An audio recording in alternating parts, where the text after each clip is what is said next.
Yang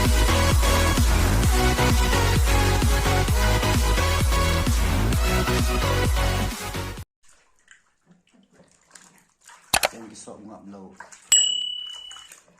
ใจกินง่วงหมดตายมันตีเตี้ยสิตาอันนู้นนี่สอบเตวิ่งกันตีเลยสอบติดตาก็ตาโปงสันแล้วบ้านมั่วสอบตาหน้าเฮลุงเฮาแกกินเนี่ยพัดมาสไลด์เดียวลุงเฮาแกติดตายส้มเลยตัวกินอะไรเสือลุงใจลุงมาสากินเสือตุ้ยลุงมาสาลุงมาสาแกกินเฮ้กินแบบนั้นเลย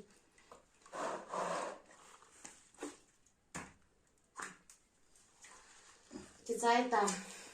เกี่ยก็สอบผ่านหน้าวิดีโอกับมั่วลายให้ได้กินร้อย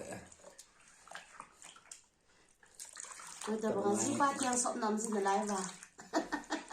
ก็มันตีเลยตัวน้องหมดเลยไอเตียงเนี่ย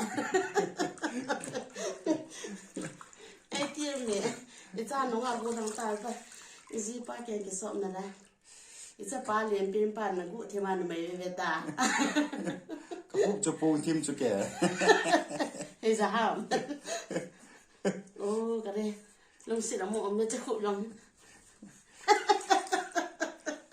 เจ็บปวดตั้งกี่โลเจ็บกันลงสิละมันกี่โลนะสักจุดเดียวจะใจตาไอ้บ่กี่โลไอ้ปุ้งท่านเนี่ยตุยองผมเก๋ตุยยังบ่ไอ้ติดไม่หมดที่กติเลยอันสอบพลาดเนียนหนาวก็ติ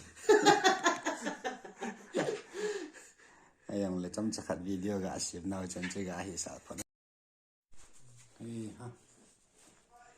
บอกคิดตาเลยอันสมคิดตาเลยนะฮีวันนั้นจะได้คิดตาเลยเนี่ยบ่อยแล้วนำสิริยาเลยนะครับเก็บบ่อยแล้วก็บ่อดันนำแล้วตัวน่าบ่อยแล้วก็จะยากสิบ่อยแล้วนำสิ่งแต่กติเก็บบ่อยแล้วฟาร์มก็บ่อในสาบ่ระวังนะจุดตัวนี้บ่อยแล้วนะตู้เตียร์อ่ะจะจอดนะจะจุดผาใช่ไหมใช่เลยในวันกินได้ข้างนอก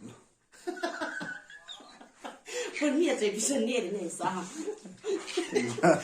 แล้วไงกี่คนวันนี้เดี๋ยวผมกินที่มันมีหน้าตากันนี่นั่งบนไว้ต่อจากนู้นไม่ตีทุนนะตาอะไรก็เสียแล้วนะ